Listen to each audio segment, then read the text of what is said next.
Olá, gente! Olha, bem-vindos, bem-vindas a mais um episódio do Pode Isso, Mãe! Este episódio estava sendo muito esperado. Muito. Porque desejado. Desejado. É um amigo em comum. Muito querido e amado que a gente trouxe para falar de um tema que é muito desafiador, sensível, urgente. Que é sobre o luto na infância. Como falar isso para os nossos filhos? Como abordar? Como proceder? Como vivenciar isso? E nada mais, nada menos, quem que a gente trouxe aqui para conversar sobre isso? A gente trouxe, acima de tudo, um ser humano que é de uma sensibilidade absurda. Meu amigo pessoal, querido, há muitos anos, acho que, sei lá, desde 17, por aí, né? 18 Para que você vai anos. entregar a sua idade. Não, vamos lá. A gente comemora os aniversários juntos, que a gente tem dias de distância que legal. Nascemos. Somos os dois filhos da década de 80. Sim. E cravado, né, Du? E então, aqui, hoje com a gente, eu fico emocionada porque era uma presença que eu queria muito, porque assim, a gente vai falar sobre luto, e aí é claro que a gente tem questões que são técnicas dentro desse assunto, que são específicas e que o que é que os especialistas recomendam, o que a literatura diz, mas acima de tudo é o olhar sensível, o olhar generoso, o olhar empático de um ser humano, e por isso tanto eu queria você aqui, Du, pra gente falar sobre isso, de um ser humano que enxerga de verdade a potência que existe nessa temática para a gente trazer mais conforto dentro do próprio lugar de sofrimento e tristeza. Mas antes você precisa falar o nome dele. Eu vou falar. Du. Mas isso é porque é muito importante o ser humano por trás do profissional. Então, claro. Vou dizer quem é o profissional, mas esse ser humano é que vai falar hoje aqui com a gente sobre isso, que é o doutor Eduardo Santiago, meu querido. Bem-vindo! Seja muito bem-vindo, Du. Obrigado. Gente, doutor Eduardo, porque ele é médico, psiquiatra formado pela USP e professor, membro da Sociedade Brasileira de Psicanálise. Psicanalista, sim. Exatamente. E ator. Acho que isso é muito importante, porque essa sua conversa entre a ciência e a arte te faz esse ser humano que eu estava apresentando ali antes, né? Ator, cantor, compositor. E aí eu vou pedir para você se apresentar um pouco para a gente também, já começando a entrar nesse assunto. Muito obrigada por ter vindo, por estar aqui com a gente. Obrigado vocês. Um convite delicioso. Nada melhor do que estar entre amigos para falar de luto, né? Assim, desse tema. Porque pede mesmo essa cama afetiva, assim, né? Assim, acho que não tem muito mais o que me apresentar além disso, assim, essa coisa meio multiversa, sou esse ser, cara, que acaba sendo meio que um fruto, viu, assim, de processos de luto, isso, porque o luto faz isso com a gente, quando ele tá em processo, ele coloca a gente em movimento, né? Ele faz crescer a flor ali do asfalto, né? Ele aguça a criatividade. Quando você acha que não tem mais nada que possa acontecer, vem alguma a folhinha, coisa. E nasce. E aí a gente passa a vida assim, meio que inventando a vida, né? Inventando modos de estar na vida, até como frutos de processos de luto, né? Que a gente vai vivendo a vida inteira. Assim. Isso é muito legal, porque a gente também naturaliza a ideia do luto quando a gente pensa que ele não está só ligado à morte, né? Que ele são ciclos que se encerram e a vida é feita exatamente desse caminho, né? E a gente, como se conhece há muito tempo, você foi falando isso e eu fui pensando, né? Os seus processos como ator, como artista, e aí quando faz o luto disso, e aí vem o médico, e aí vem o psiquiatra, o psicanalista, aí volta o artista, e tudo isso conversa, e a gente vai falar muito sobre isso aqui também. São muitos lutos, né? E Du, vamos lá. A gente aqui é bem voltado para a maternidade também, né? Então, às vezes, a gente sempre pensa assim, né? Morreu alguém ali da família, alguma situação muito próxima. Então, tem a famosa frase que as mães falam: Titi, eu vou virar a tal da estrelinha, que num primeiro momento, acho que quando a gente leu, a gente descobre que isso é importante até, né, falar dependendo um pouco da idade, e depois não, porque a gente tem que colocar a criança quando cresce um pouquinho ali, para começar a entender o que é isso, né, que faz parte desses ciclos. E muitas vezes, por exemplo, esses dias eu vi um caso de que o avô já tinha morrido há uns 2 meses e que a família não tinha contado, que eles não conseguiram contar. E essa criança estava perguntando, cadê meu avô? Cadê meu avô? Ah, meu avô não vai voltar, meu avô não vai sair do hospital, não vai sair. E essa família estava com uma falta de coragem para contar. E aí, como que você vê isso, assim? Vamos repartindo por fases, né? Quando é realmente pequenininho ali, né? 2, 3. Realmente a estrelinha funciona? Ou não? Funciona muito bem para os pais, para começar. Claro que funciona. Acho que a estrelinha funciona no sentido de que faz parte do processo de criação de um sujeito, de um ser humano, né? Uhum. Ajudar esse ser humano a ganhar um ferramental, uma caixa de ferramentas do imaginário, do simbólico, né? Assim, representações, metáforas, né? Imagens, sentidos, para alguma coisa que é tão difícil da gente... A gente faz falar, isso, né? Não, falar, verbalizar, né? Mesmo, é muito difícil. Então, é o adulto que vai ajudar a criança a, enfim, criar isso, assimilar, e vai oferecer uma série de objetos ali, de brinquedos, né? Brinquedos de palavras. A estrelinha é um brinquedo de palavra, né? É uma das formas de poder pensar que alguém foi embora desse lugar para um outro lugar que a gente não tem acesso e, enfim, não sabe onde é, né? Mas não pode ficar aí, né? Não pode se resumir a isso. Não pode parar na estrelinha, porque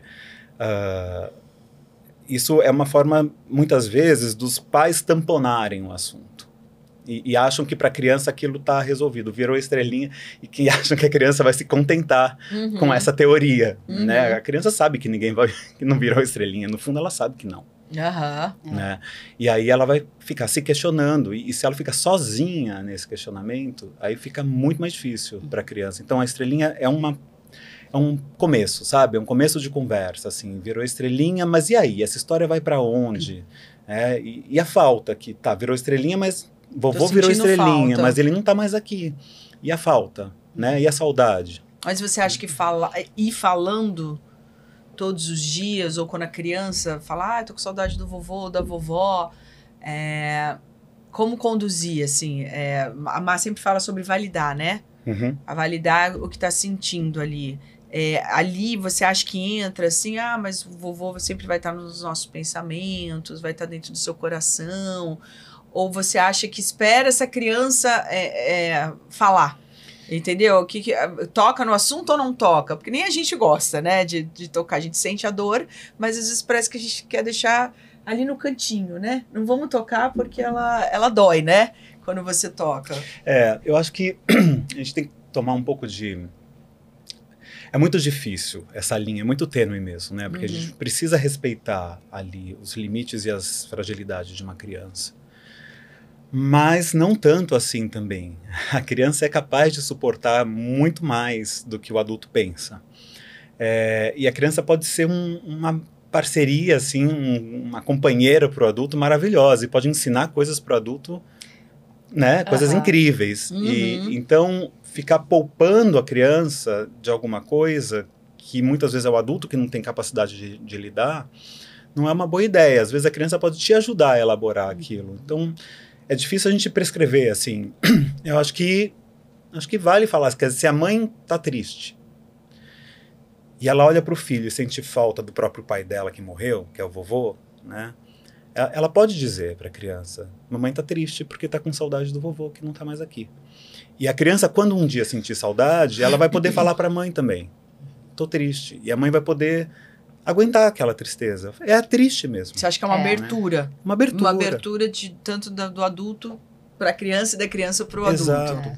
E tem uma questão que acho que é fundamental aqui, que é como esse adulto está lidando com o próprio luto, porque essa mensagem chega para a criança muito forte, né? Que é assim, se eu sinto medo de sentir a dor, pena de mim mesmo por sentir a dor. Quando eu comunico para a criança, muitas vezes eu entrego para ela, junto com o comunicado de que alguém morreu, a informação de que aquilo é muito ruim, de que aquilo vai ser insuportável. Então eu entrego isso naquele lugar que é o lugar que a criança acessa primeiro, que é a nossa leitura corporal, a nossa expressão facial, ela chega para a criança fala, pronto, agora se eu naturalizo a tristeza, se eu naturalizo a dor e o desconforto na minha vida, né, e eu acolho o meu próprio luto, valido a minha possibilidade de entrar em luto, essa criança vai vir sentir junto comigo, né, e aí a gente tem um processo que é ao lado do filho, né, ao lado da mãe, aqui,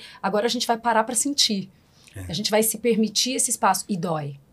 Agora eu acho barato. Mas quando você tem contato com a sua dor, né, amiga, é muito desafiador, difícil. Mas aí é que você tem que entender se de repente é você esse adulto, ou se você vai precisar de uma rede de apoio para... Então assim, se eu não tô dando conta, se eu tive um luto que eu não tô dando conta, de repente não sou eu que vou acolher a dor do meu filho, de repente eu vou pedir, amiga, você fica comigo aqui nessa hora, então de repente na hora de dar a notícia, na hora de acolher, a gente encarar a própria limitação, né? Então, assim, talvez não seja eu a pessoa indicada para isso agora, porque eu não estou dando conta e eu vou acabar enviando para o meu filho uma mensagem de uma dor que é insuportável, né? E vou cuidar de mim e vou ter rede, né? Essa coragem de pedir ajuda no luto, isso né? É muito importante, porque muitas vezes a dor do luto do adulto, ela se multiplica, porque ela se torna... a própria dor do luto, que já é difícil por si, né, perder alguém, e a dor de não conseguir atingir um ideal de poupar uma criança de um sofrimento que você está sentindo, então você não quer que seu filho sinta, mas é inevitável, ele vai sentir a dor dele, que não é a sua. Porque a gente tem que... A mãe, pai, gente, a gente quer proteger, né? Você não quer que aquela criança... Mas uma forma de proteger é deixar a criança sentir. Porque o luto, ele faz parte, é inevitável. Ele faz parte da vida. E se a criança atravessa a infância sem entrar em contato com a dor e o desconforto do luto, ela vai para a adolescência absolutamente despreparada para isso. Isso vai acontecer. Não só em termos de morte, mas dos diversos lutos que ela vai viver na vida.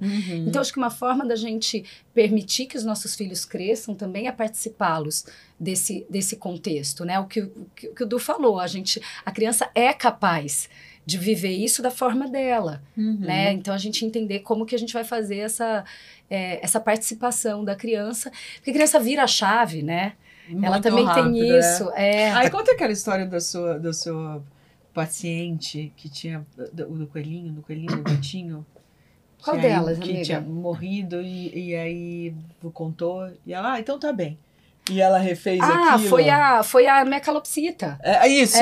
Foi a minha calopsita de uma família que eu trabalho com ela, que tem uma adolescente que está dentro do espectro autista. E aí eu tinha uma calopsita e ela conversava, ela contava tudo para a calopsita. Ela falava primeiro com a calopsita, depois ela falava comigo. E aí ela me contava através da calopsita. E um dia ela começou a chorar, eu quero ir na sua casa, porque eu quero ver a Elis, que era a calopsita. Do nada, assim, numa sexta-feira, no sábado, a Elis morreu. E aí eu falei pra ela, a gente vai combinar, porque ela morava ali muito pertinho, e a gente sempre fazia esses encontros. E aí a Elis morreu no sábado. E aí quando eu fui contar pra ela, porque parecia que ela já estava fazendo luto antes, parecia que ela já sabia que a calopsita ia morrer. E aí quando eu contei pra ela, ela me olhou, me deu um abraço. Você tá bem? As pessoas morrem, tia Marina. Olha lá, maravilhosa. Se perguntou se eu tava bem e depois as pessoas morrem. E foi, entendeu? E ela adorava essa calopsita. Aí depois ela chorou num outro momento, mas é isso, é essa história, né? Essa história, Porque tem vários processos ao mesmo tempo acontecendo, né? Uma coisa é você, primeiro, lidar com a morte, que é uma coisa muito louca. A gente não tem uma vivência da morte. Sim. A gente não vai viver a nossa própria morte. Na verdade, a gente vive como se a gente não fosse morrer. A gente acha que todos a gente é eterno. Dias, somos eternos. Impressionante. E a gente parece que a gente dribla, né? Tem um livro que eu amo, que é da Ana Cláudia Quintais, que é a Morte é um Dia que Vale a Pena Viver, sabe quem é? Sim. Que ela tem uma médica maravilhosa de cuidados paliativos. A Ana Cláudia Quintais, né? Acho que é, não lembro. Depois, produção, esqueci de passar, mas se você tiver esse livro é muito legal. Essa imagem desse livro é muito legal e ela acabou de lançar um outro. E ela fala exatamente isso que você fala. Eu fiquei muito apaixonada por esse livro, porque ela acha que a gente vive numa sociedade que a gente não é preparado para vivenciar este luto e nem os cuidados paliativos, que olham para ela como assim, a senhora é a médica da morte. Ela fala, não, eu só vou dar um conforto para alguém que já não tem mais como ali no final lidando, então tem que saber viver esses dias. Então ela vai narrando coisas que as pessoas sentem. Arrependimento, a distância dos filhos, ou coisas que você não conseguiu viver, ou muitas vezes parece que é uma hora de zerar o game na vida, né? Das visitas que elas recebem, de coisas que ela fala. E esse último livro que ela escreveu, ela falou uma coisa muito legal, que ela fala, por que a gente...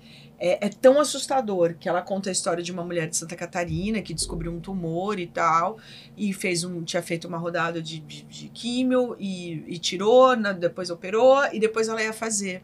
E essa mulher desejou parar. E ela foi numa palestra da Ana e falou, Ana Cláudia Quintana Arantes. Ela falou que ela levantou a mão no meio da palestra e falou assim, doutor, eu vim aqui, eu tenho 60 anos, descobri que eu tô com um câncer assim, e eu tô aqui com meu filho, e eu vim pedir pra você me ensinar a morrer. E que aí ela olhou e falou, venci na vida, porque né, ela é formada na USP, então ela falou, entendi, porque... E aí a mulher entrou num processo que ela falou, foi ótimo, porque agora que eu decidi que eu não vou fazer mais um tratamento, que foi uma escolha dela, que todo mundo tava julgando, ela tava preparando aquele filho pra ela. Então ela falou, agora que eu tenho tempo, eu já sei tudo onde estão os meus armários. Aí a mulher questiona, né? A mulher fala assim, você já parou pra pensar onde estão todas as coisas da sua casa? Porque a gente acumula e você esquece. Aí ela tem um QR Code no livro, é o último livro dela, Claudinha, se você puder achar agora, acabou de ser lançado, tem um QR Code que você entra e vai para um vídeo dessa mulher e você começa a olhar a história. Ela fala, olha, aqui é meu armário, então aqui tá todas as xícaras, eu fui etiquetando tudo. Então ela foi assimilando a morte e ela fala que isso pra ela foi um alívio. Ela foi preparando os armários para quando ela não estivesse mais lá. Ela foi preparando assim coisas que ela não precisava mais ter, coisas que o filho pudesse abrir esse armário. Então falar assim, aqui estão as xícaras, aqui estão esses livros.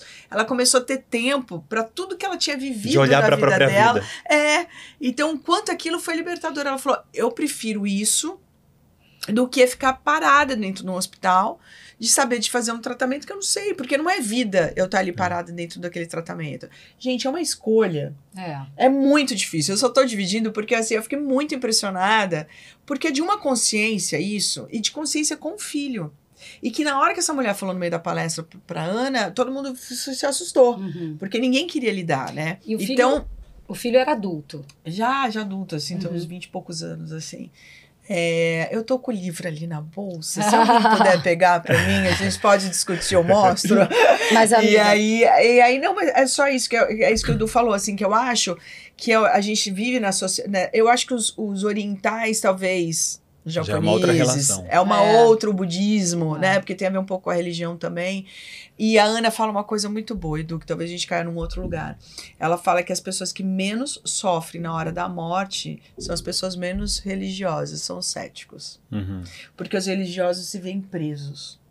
A imagem, a poder entrar no céu, ao que eu fiz, isso, cuidar até o fim. Pronto. Esse que tem o vídeo da Como mulher. trazer paz para a morte. Mas, amiga, há controvérsias, né? Mas a experiência. Não, mas não é o que ela acha. Ela falou que foi o que ela percebeu.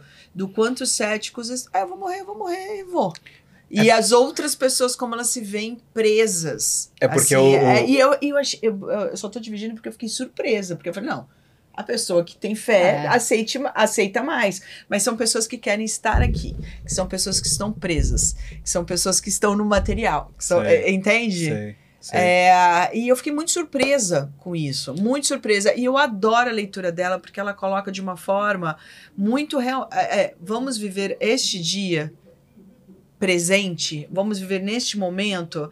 E é um preparo, né? Eu não sei se a gente também vai ter uns pais muito velhinhos, assim, né? Um dia a gente já conversou e falou, nossos pais estão envelhecendo, a gente vai ter que aceitar. Se você olha para isso, você já tem uma chance de começar a lidar com o luto antecipadamente, com tempo, com espaço, com calma, né? Agora, se você não olha para o envelhecimento e nega isso, A Aí, negação, quando acontece, né? É isso que eu tô falando. Existe uma negação, susto, né? você toma né? um susto. Isso em relação à criança, Du, até queria que você falasse assim o teu olhar, porque rola muito assim, a criança fala assim, mamãe, você vai sempre cuidar de mim? Mamãe, você vai estar sempre aqui? Essa ideia da criança de que os pais são eternos, né, e que cresce com muitos adolescentes e até adultos, né, que não conseguem fazer essa transferência, né, de assim, agora eu cresci e como é que eu olho para esses pais envelhecendo, e se a gente desse essa noção para eles de que não, de que existe uma finitude? Quando o Ricardo teve Covid em 2020, quer dizer, a pessoa quando tinha Covid em 2020 já era um outro olhar, né, para a doença. Morrer semana que vem. E aí eu lembro do Pedro, foi em novembro de 2020, e aí o Pedro, a primeira coisa que ele olhou para mim, ele falou, papai vai morrer? Uhum. Quantos anos ele já tinha? 6. O Pedro tinha 5. O Pedro tinha 5. E aí eu olhei para ele e disse, não sei. Porque eu não podia dizer para ele não. Claro. E nem vai. Eu disse, não sei, porque o Ricardo, ele ficou bem mal, assim, ele ficou na cama, ele não chegou a ser internado por pouco, assim, ele ficou na cama derrubado 20 dias, assim, num estado bem preocupante. A gente não sabia mesmo, né? A gente não né? sabe mesmo, a gente nunca sabe. A gente não sabe mesmo. Não sabe. Mas aí eu peguei esse gancho para dizer, filho, eu não sei nem se... A mamãe não tá doente, mas a mamãe não sabe o que pode acontecer.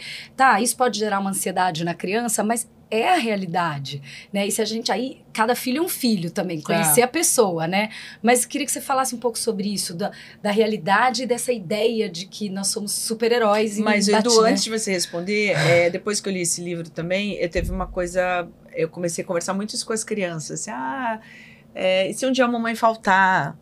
Como é que é? Aí o Antônio falou, eu vou ficar muito triste. Aí eu aproveitei e falei, então, mas você sabe que eu sempre vou morar dentro do seu coração. Que se eu não estiver aqui, mesma coisa quando a mamãe viaja, trabalha, faz alguma coisa, a gente sempre vai estar ligado. Então, quando você sentir falta da mamãe, vai colocar a mão no coração e você vai saber que eu tô aí. Uhum. Porque eu acho que esse livro me incentivou a ter este papo com as crianças. Assim. Isso é muito legal. Eu falo muito isso. Porque a gente toma consciência, sempre né? E quando vai. Porque você vai preparando, justamente, é um pouco um derivado da história da estrelinha, mas de um pouco mais elaborada já, que olha, você pode contar com a sua memória, com os seus afetos, com a nossa história, com a identificação, né, o tanto de mim que você leva em você e que você acha que é bom para você, você vai replicar, vai reproduzir na sua vida, você se torna um pouco eu, né? Tanto que uma das coisas mais difíceis da gente viver no luto é a gente se perder um pouco no outro. A morte de alguém muito amado é o mais próximo que a gente chega da nossa própria morte. Porque com aquela pessoa, uma parte nossa morre. Né? O jeito que aquela pessoa nos olhava, nos via. Eu perdi uma pessoa que era um amigo, assim, que era uma figura paterna para mim. Se tornou meio que um pai para mim, um cineasta, o Carlos Porto de Andrade Júnior. A gente trabalhou junto, dirigiu uma peça junto em 2012. E a gente tinha planos de fazer altas peripécias e aventuras ainda juntos, de montar coisas, filme, teatro. E não deu tempo. Ele morreu, assim, do nada, sem avisar. Fiquei puto com ele. Muita convivência, assim, você ficou puto. Então, fiquei puto, assim. E aí, ele não avisou, não falou, mas a morte é assim, né? E ele me mandava, assim, todo ano, era cravado, meia-noite do dia do meu aniversário, ele me mandava uma música. Que lindo. Então, era lindo, assim, era uma relação linda, assim. E aí, quando eu soube da morte dele, eu perdi, assim, a primeira dor foi, eu perdi a música. Porque a música não era uma música, era uma música dele, né? Pra mim, era uma forma dele dizer como ele me via, o que ele desejava pra mim, alguém que torcia por mim e tal. Perdi, isso nunca mais vou ter. Eu olhava lá, o histórico do WhatsApp, nunca mais vou ter. Esse WhatsApp é estranho, né? Quando você volta no último papo. Nossa, muito. Tipo, quando o Paulo Gustavo morreu também, eu voltei. Qual foi a última coisa? Eu falei, gente, mas eu falei com o Paulo há 20 dias atrás. É muito estranho, parece que você volta pra ter essa lembrança. Onde é que a gente estava mesmo? Ô, Edu, você sabe que eu pensei agora, né? Eu não sei se a Má tem isso, assim, mas como atriz, né? Eu fiz muita televisão, então fica muito tempo, né, com esse personagem, assim, né? O personagem faz parte. Sim, sim. Ela fala, né? Fala, é uma outra roupa. Você passa muito tempo com aquela personagem. E eu tenho muito essa sensação, assim, eu fico achando que eu trabalho muitos lutos dentro. Porque a gente cria, né? A gente compõe, a gente vive, e de repente acaba aquilo. E é um luto, principalmente em novela, assim, né? Que você fica quase um ano, que você vive com aquelas pessoas, que você toma café da manhã, você almoça, um tá mal-humorado, melhora, não sei o que lá, você tá com aquela personagem, de repente são personagens que fazem acontecer coisas para a sociedade, né? Eu vou até usar o momento que eu fiz da Doris, né? De Mulheres Apaixonadas, com 2 atores mais velhinhos, que logo depois eles faleceram. Então tem uns momentos, assim, únicos, né? Parece que você fala, nossa, esse é um momento de memória, assim. E quando acaba, é um luto. Uhum. Eu tenho até questões, tipo assim, roupa. De falar, nossa, mas essa roupa... Ah, não, essa roupa é da Rê. Entendeu? Essa roupa era da personagem, ou não vou estar com aquelas pessoas. Existe realmente, assim, ali uma semana, uns 3 dias que tudo tá estranho, o ritmo da vida fica estranho. É um luto. É um luto. Então a vida é cheia de lutos. A vida do ator, da atriz, é viver e morrer, viver e morrer. Isso. E se a gente tem a capacidade de perceber isso, a gente vai ganhando um instrumental para ir lidando com os lutos mais absolutos que estão ligados de fato à morte. Que ali realmente acabou. Acabou, né?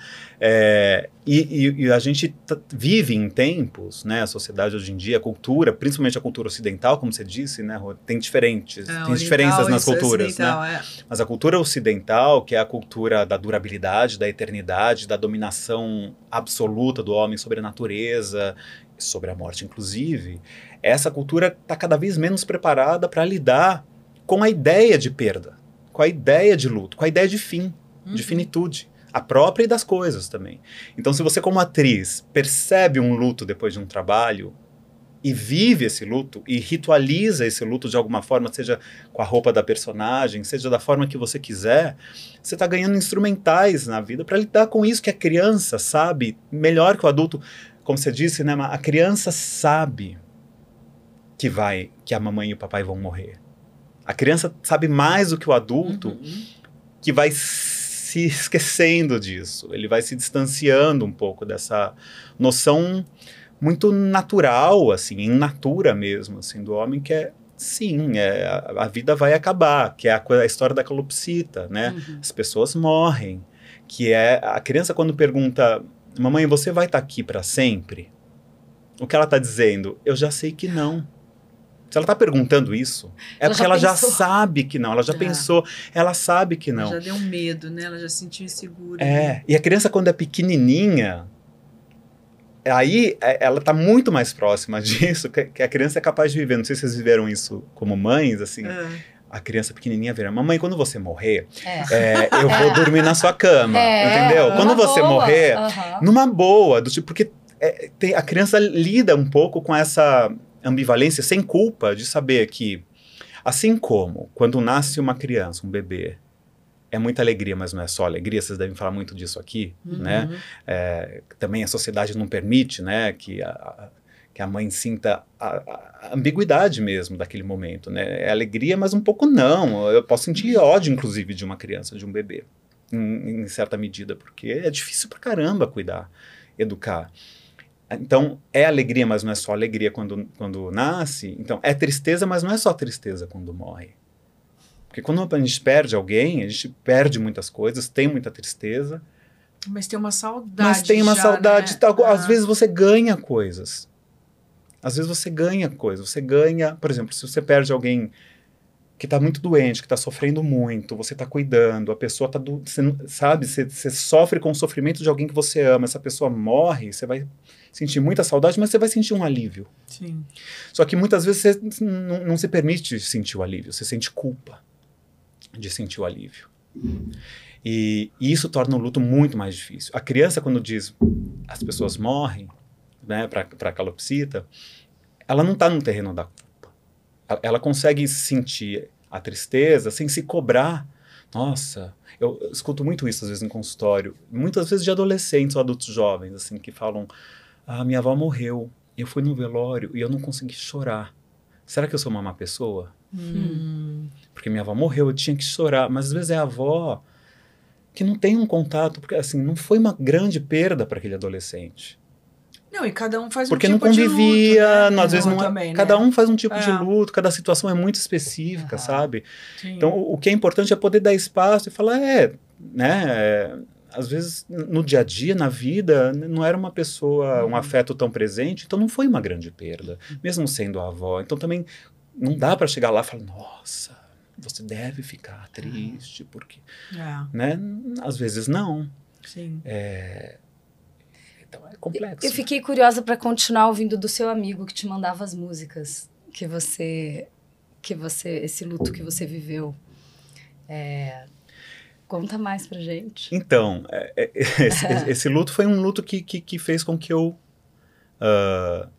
estreasse um espetáculo e compôs um disco. Ou seja, teve uma criação. Olha, a partir do luto. E olha só, eu tava com isso aqui, eu só queria ouvir mais do teu amigo, mas eu tava com isso na cabeça.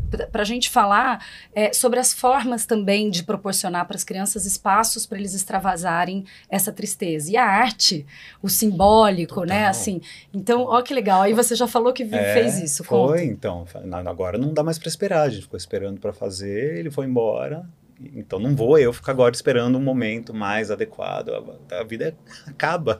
A vida acaba, a gente tem que viver. Essa é a beleza da vida, a transitoriedade Mas dela. eu acho que a morte também traz pra gente a urgência, né? Total. A urgência e o presente. Total. Né? A urgência, o presente e o hoje. E esse é um lugar muito real, assim, né? A morte é real, ela vai acontecer. Ela vai acontecer. Que pena, né? Porque eu adoro a vida. Então, mas isso eu amo viver, eu amo o sol, eu amo rir, eu amo festejar. O Saramago tem essa fala, né? A vida é tão linda, tem uma peninha de morrer. Meu, eu tava com o livro do Saramago eu tava com o livro do Saramago na cabeça, As Intermitências da Morte, que é muito interessante. Vocês leram esses livros? Já li, já. A morte entra numa crise existencial e ela entra em greve, assim. E aí o mundo fica completamente enlouquecido. É uma literatura linda, assim, pra gente lembrar que o papel da morte. A gente precisa para que as coisas acabem, para que uma novela termine e possa começar outra. Imagina viver uma vida de uma novela única. Sim. Que insuportável, né? E eu acho que também tem não sei se vocês percebem, assim, quando tem a notícia do seu amigo que morreu. Não tem um silêncio da vida, assim? Tem. Parece que parênteses. Uma suspensão que fica um silêncio, uma coisa que fica parecendo que se a gente está acelerado ou alguma... Você volta, né? Você precisa voltar, parar e ouvir o que está acontecendo naquele momento. Mas né? qual que é a emoção que está em jogo aí, né? A tristeza, em primeiríssima instância. Qual que é a função da tristeza? Parar. Aterrar. Então, se a gente, mas aí, vamos conectar tudo isso, né? Pensando no informe para a criança, na notícia, no luto da família. Então, a gente já sabe que a tristeza vai vir. Se a gente está se informando sobre o funcionamento do cérebro dessa criança, das dinâmicas na infância, a gente assistiu o episódio do Divertidamente, do Pode Isso, Mãe, a gente sabe que a função da tristeza é fazer parar.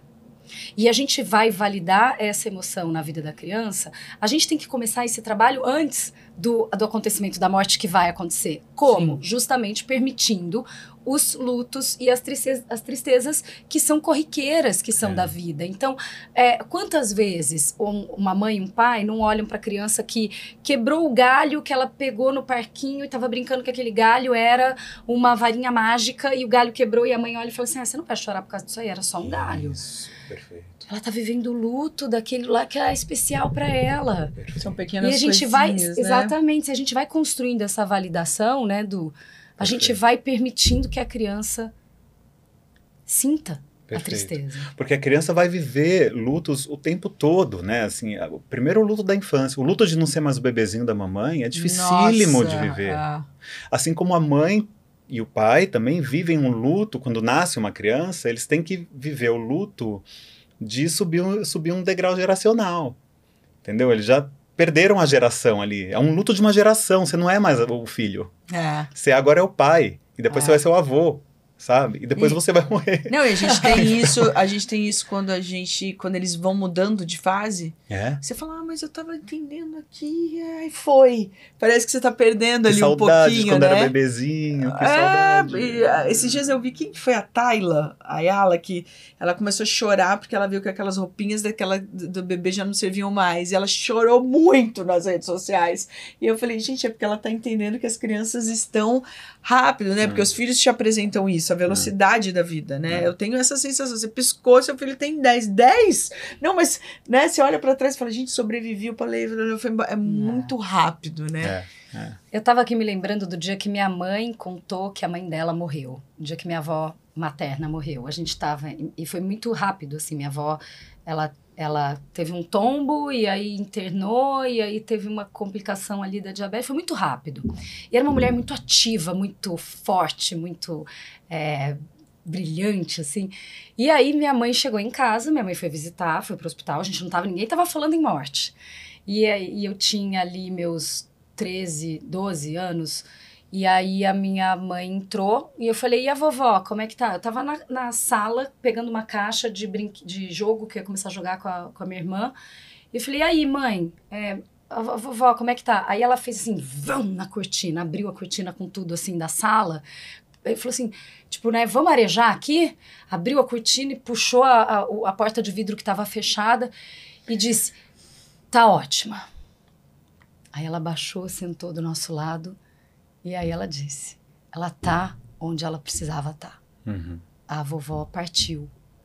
E aí quando ela disse a vovó partiu, demorou um tempo para a ficha cair assim, só que a memória que eu tenho toda é como é que ela está como é que minha mãe tá assim, desse jeito.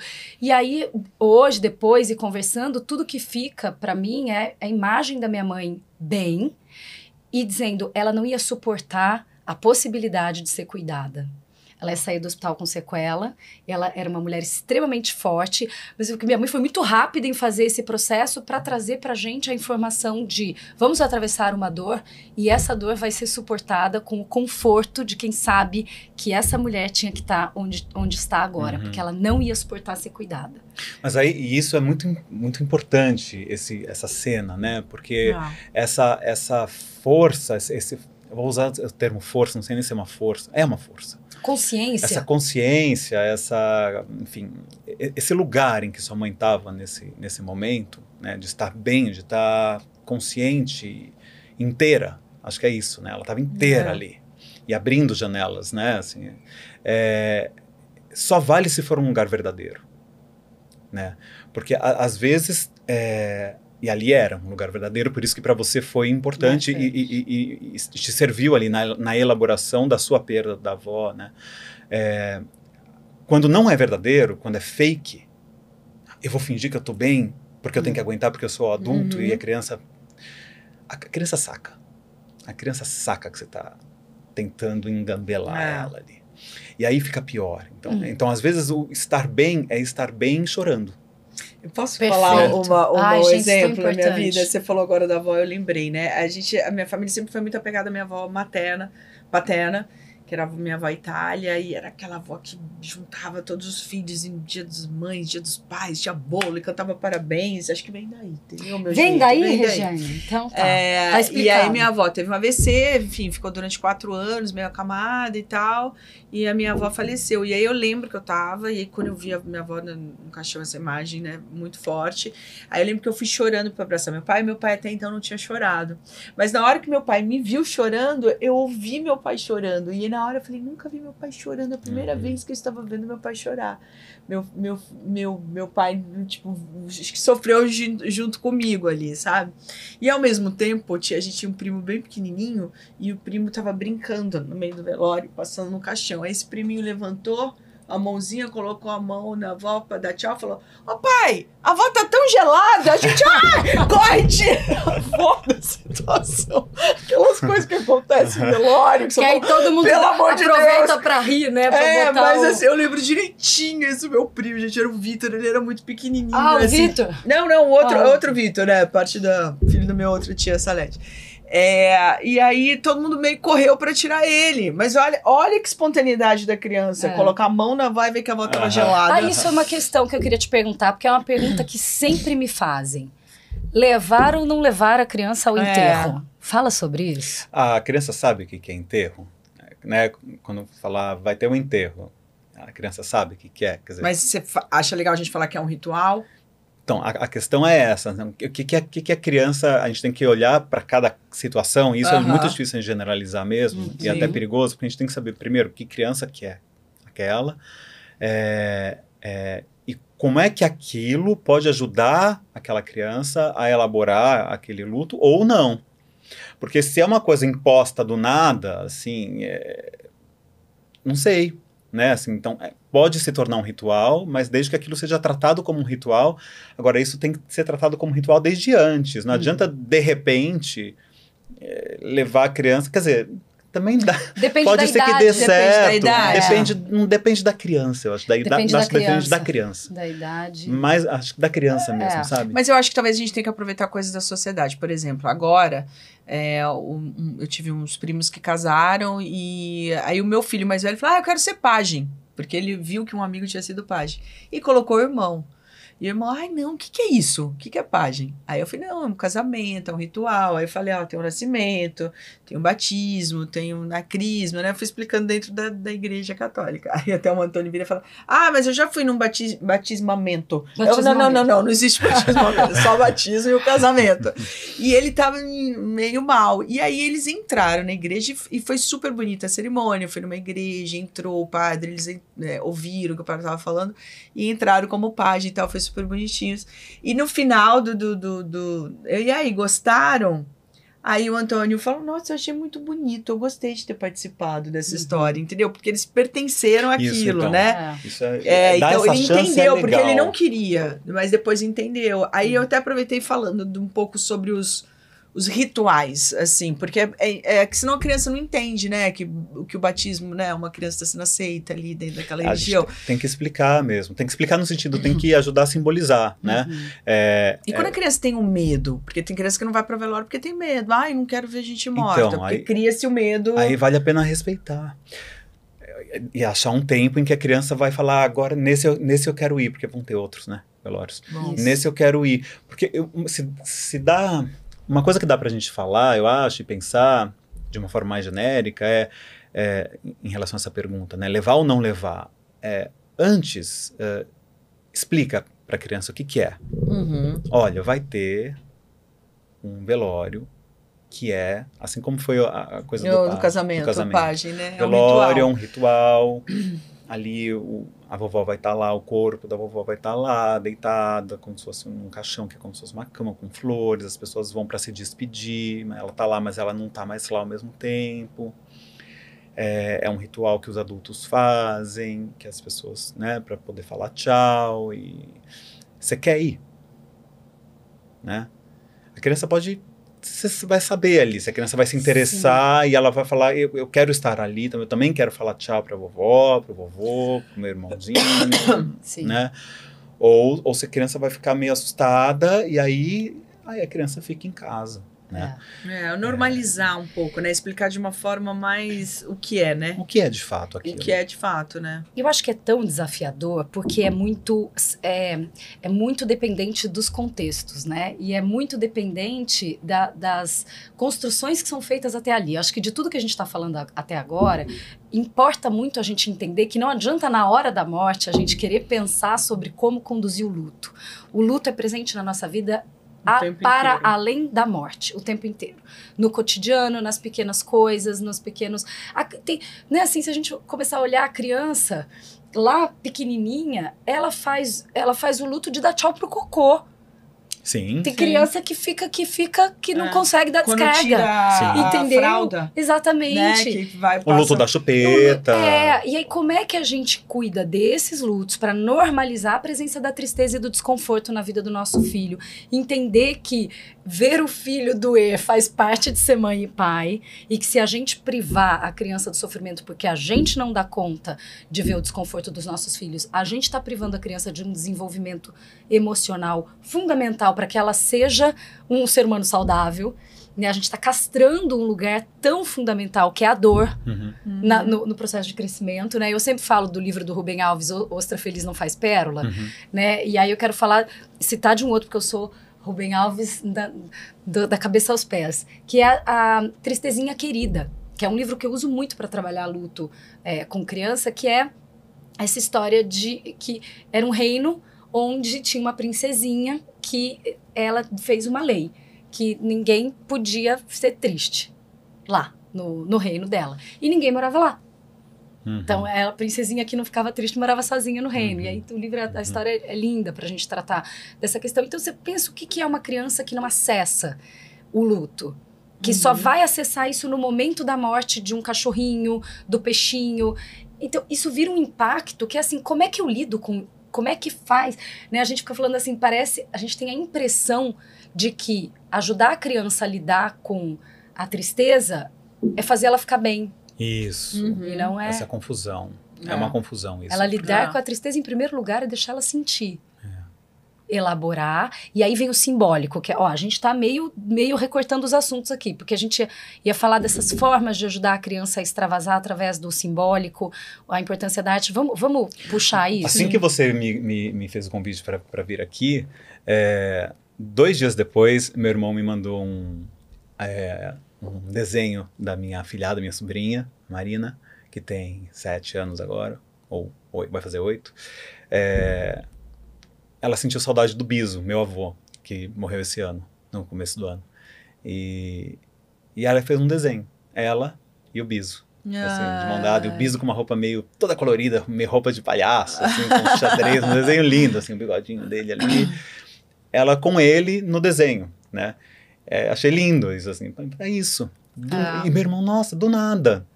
Do nada. Do nada, deu saudade, ela lembrou, sentiu falta, e aí ela desenhou. E no desenho, eles estão juntos. Né? Eles estão de mão dada. Que é o que fica, né? É o que fica, é o que você fala, a mamãe tá dentro de você, o Biso tá aí, ela desenhou. Falar em arte, sabe um filme que é lindo? O Viver Viva a Vida. Viva a Vida é uma festa. Vida é uma festa. É um livro, lindo. porque é um filme ótimo. Primeiro porque, sabe o que eu gosto? É o respeito aos mortos. Essa festa de vivenciar, porque isso é uma tradição do México. Acho que também colocar ludicamente um desenho, a criança começa a entender que a vida depois da morte, né, ela existe, né, para determinadas religiões, mas para a criança também saber que é um outro lugar, né, que um dia ela também vai aparecer outro lugar, eu acho que é uma forma mais aceitável. Esse assim. Filme é ótimo. Ele é lindo, ele é emocionante. E o Soul também, né? O Soul também é lindo. Que é um nosso lar para criança. Assim, dentro dos filmes espíritas. E com uma música ótima. Gente, eu juro, eu peguei o meu cachorro assistindo o filme. Junto com as crianças, eu tava viajando com a Juliana até essa viagem, tava em Búzios, uma casa de várias crianças que a gente colocou música. De repente tá o meu cachorro acompanhando o filme. E eu achava esse cachorrinho todo espiritualizado. Eu falei, não é possível que esse cachorro tá assistindo. Ele tava vendo? Tava vendo. E às vezes, você sabe o que eu ia falar também? Lembrei agora, né? Eu perdi esse meu cachorrinho de quase 11 anos em janeiro. E também essa morte desse bichinho de estimação é muito, né? Principalmente quando tem esse lugar afetivo, Cara, né? isso é uma coisa muito importante. É muito importante, porque é quase ali uma primeira... Os meus não estavam. Não sei se isso é sorte. Ao mesmo tempo, eu tava tão mal, assim, né? Que eu fiquei pensando, nossa, se eles estivessem aqui, como é que ia ser? Eu tenho 2 filhos, que um é mais apegado com os bichinhos, o outro nem tanto.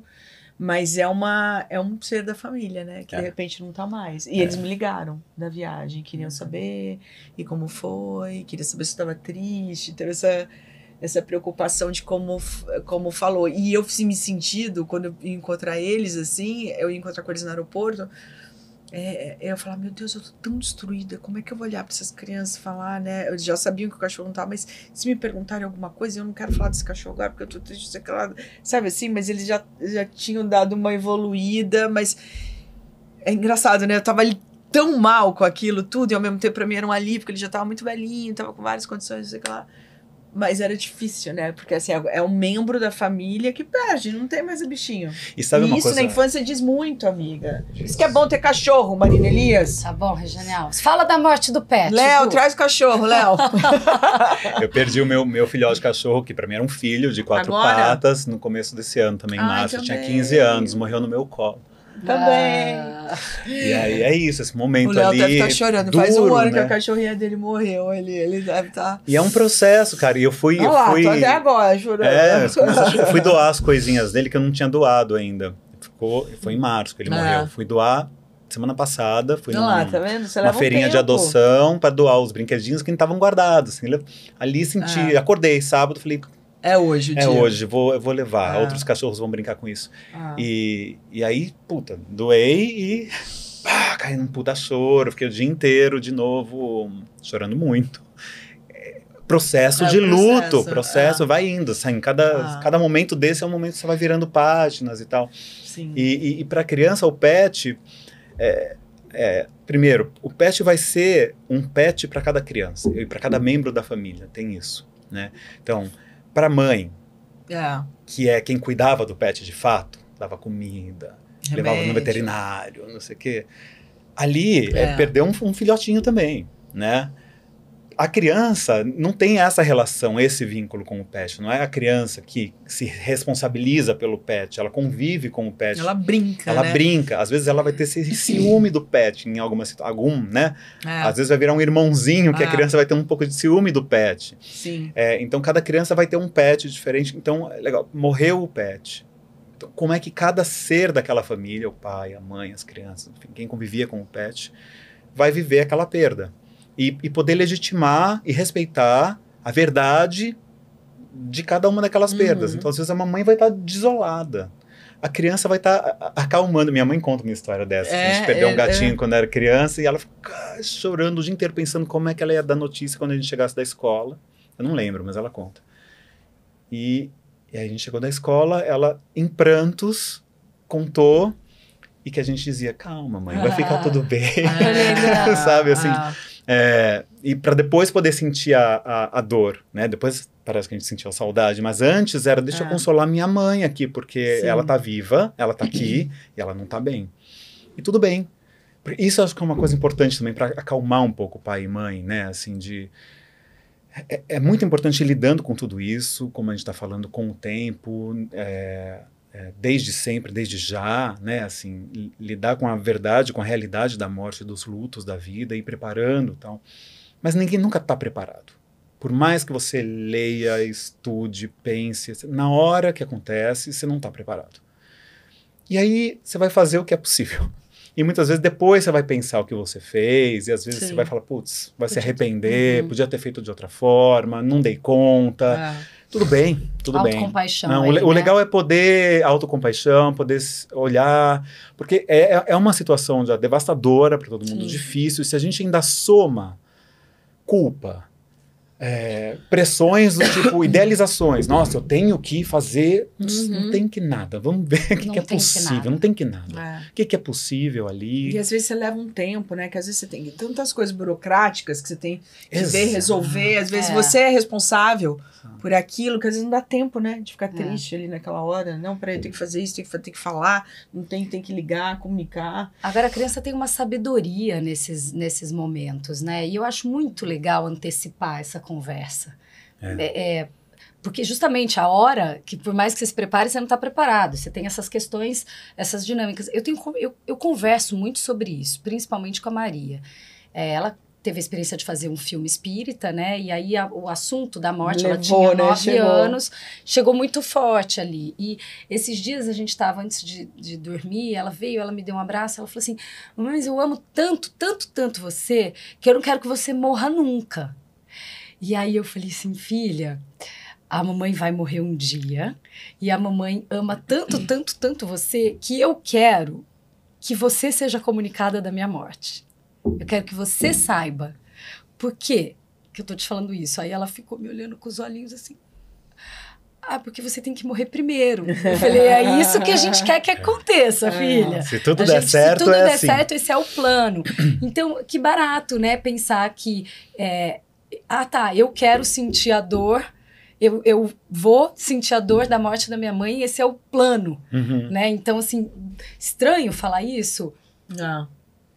pra mim já não é mais, né? Quando a Maria nasceu, eu achei esquisitíssimo. Um cunhado que falou assim pra mim, na hora eu achei muito estranho, mas ele já era pai de 3 meninas, e aí ele falou assim pra mim, eu desejo que você curta muito essa fase da vida. A Maria era bebezinha, tinha voltado da maternidade há pouco tempo. Que você curta muito essa fase e que ela cresça e você veja a tua filha crescer e que ela se torne uma adolescente, uma adulta e um dia ela te coloque dentro de uma caixa e te enterre. Eu falei, o quê? Que você tá desejando pra mim mesmo? E aí depois, quando ela foi crescendo, eu falei, eu desejo muito que isso aconteça. Mas você sabe que eu tô nesse dilema agora, né? Porque eu tô fazendo um filme agora, se chama Cartas para Deus. E é a história dessa mãe que o filho tem câncer e ela quer salvar esse filho de qualquer jeito, né? Então tem o meu lado atriz, aí eu vou estudar o filme, eu falo, nossa, é muita emoção. Aí paro, aí volto, né, pra ler o script. Aí ao mesmo tempo eu falo, meu Deus, que é a pior dor que a mãe...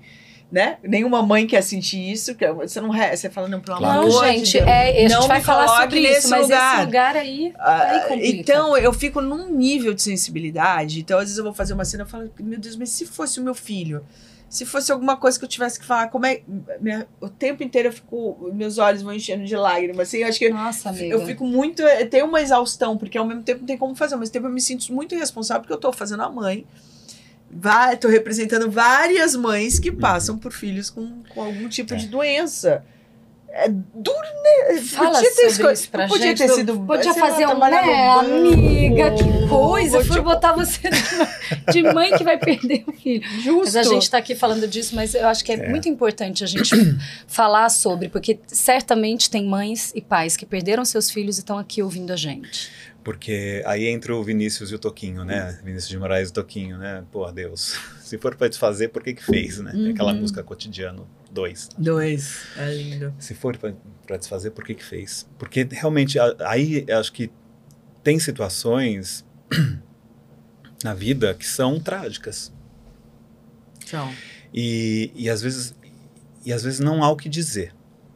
Acho que às vezes a melhor forma de a gente lidar com algumas situações, inclusive quem está ajudando, quem está passando por aquilo, é ajoelhar junto, assim, sabe? E ficar em silêncio, assim. E sobreviver. Sobreviver é uma palavra importante, assim, porque acho que para a criança, a mãe não tem problema ver os pais sofrendo. Desde que ela perceba que, apesar do sofrimento, os pais estão sobrevivendo. Eles vão sobreviver àquele sofrimento. Eles estão lá, eles estão íntegros ali. Naquele sofrimento, eles não estão despedaçados, sabe? Isso vai dando para a criança uma sensação de é possível passar por dores, tristezas e sem sumir, sem, sabe, evanescer, né? E numa situação como essa, de repente morre uma criança, né? Que não é o que a gente está esperando, não é para acontecer isso, é para vingar, né? Assim, não é para E aí a gente cai em um outro tema também que às vezes é um tabu, que é a questão do aborto, né, espontâneo, assim, a perda de uma gravidez. Nossa. Que às vezes as pessoas, não, mas ainda nem nasceu. Ah, não. Gente, é a mesma dor. Super luto. Ô, né? Du, deixa eu consultar com o Du agora, só um segundo, por favor. Faz a consulta, eu vou pra lá. Não, pode ficar. Eu tive uma professora de yoga maravilhosa. Ela tinha uma primeira filha e esse segundo filho teve meningite. Essa criança morreu em uma semana. E eu lembro que eu fiz a aula, ela não foi, aí me falaram que tinha acontecido. Aí depois ela morreu, o filho dela, e eu não tive coragem de falar nada. Porque tem isso também, às vezes as pessoas não sabem o que falar. Não sabem, elas se atropelam e tal, e eu não conseguia falar. E 15 dias depois, ela voltou a dar aula. E eu lembro que o Manuel Carlos, ele fez uma novela que a Lília Cabral, né, perdia a filha, que era a Fernanda Vasconcelos. E ele falava assim, né, por que as mães insistem em viver depois da perda de um filho? Como a minha admiração, né? E aí a personagem da Lília falava assim, não, é porque a gente tem que sobreviver. Foi exatamente isso que você falou. Então eu sempre tive isso, assim, tipo, que dor é essa que a pessoa teve e a pessoa continua? E no caso dessa minha professora, não só continuou, como ela engravidou. Ela teve outro filho. Então, Mas eu acho... É uma admiração, assim... Você entende o que eu tô falando? Assim, de recriar a vida... Que eu fico assim, em choque. Assim, não sei se eu fico tentando entender, não sei se eu admiro, não sei se... Será que aconteceria isso comigo? Porque, ao mesmo tempo, eu ouço falar, né, essas coisas mais trágicas acontecem com as pessoas que conseguem suportar, né? E né? Porque você fala, nossa, pode ser uma pessoa evoluída dessa. Ou, por exemplo, até minha professora de yoga hoje, ela tinha um filho que fazia, mãe, você tem que fazer yoga, você tem que fazer yoga, você tem que fazer. E ele teve um acidente, ele caiu e morreu. E ela era uma secretária executiva de empresa grande e tal. E quando o filho morreu, ela largou tudo e entrou para yoga. E é a professora desde então. E ela falou, meu filho estava todo o tempo tentando me dizer. E eu não prestava atenção. E minha vida, eu vivia porque eu precisava trabalhar, precisava sustentar os 3 filhos e tal. E ela teve uma mudança radical de vida. E ela é uma pessoa tão feliz, ela tem tanta paz, e eu fico, às vezes, eu falo, meu Deus, essa mulher já perdeu um filho, aí depois que ela perdeu o filho, ela entra no yoga, ela dá aula. Não é. São dores, assim, são dores que você vê e às vezes eu fico muda. Acho que é isso que eu ia falar. Às vezes é pra ficar mudo mesmo, né? E agora você falou de ficar junto, assim, né? Talvez seja isso, minha companhia indo na aula dela, chamando pra uma aula, mas é difícil também isso, né? É muito difícil, mas eu sinto muito, são os meus sentimentos, assim. O que falar, né? E porque às vezes é o lugar onde a palavra falha, falta palavra, porque tem... Falta. E às vezes não tem palavra. E a melhor coisa que a gente faz é aceitar. Que tem algumas coisas da vida que não tem palavra mesmo. Que daí não tem simbolização. E às vezes é uma violência você dizer algo como vai ficar tudo bem. A gente não sabe se vai ficar tudo bem, porque tem mães que vão ou seja forte, engravidar de novo, ou seja forte. Força é demais. Difícil, porque posso desejar isso, mas assim, eu sei que pode ser que você não consiga. E depende, né, enfim, do grau de fusionamento que tem ali, de fusão que tem entre uma mãe e um filho, bebê, em que fase que eles estão, né, desse momento da maternidade, né, de separação, porque maternidade é inteira um grande processo de luto, né? Desde que nasce, né? Até um grande processo de luto. A criança adoeceu, né? Mas a gente estava falando, comprou uma roupa um pouco mais adolescente, a mãe já, meu Deus, estou perdendo uma criança, mas estou ganhando uma adolescente. Barato. Então é um processo de luto eterno, assim. Até para a mulher, se você pensar, né? A mulher quando menstrua, deixa a infância para trás, ela engravida, né? Deixa de ser a filha, se torna mãe, né? E aí, é isso. Ciclo. Até a gente, tipo, tem 2 anos que eu entrei na menopausa também, quando confirmou, assim, no exame que eu estava na menopausa, foram 3 dias meio... Deixei de pertencer à sociedade, eu não produzo mais, eu não tenho mais óvulo, eu não vou ser mais mãe, eu não vou Quais são os novos jogos agora, né? As novas brincadeiras. Mas eu fiquei ali uns 3, 4 dias nesse looping, assim, de estranheza, sabe? É um luto.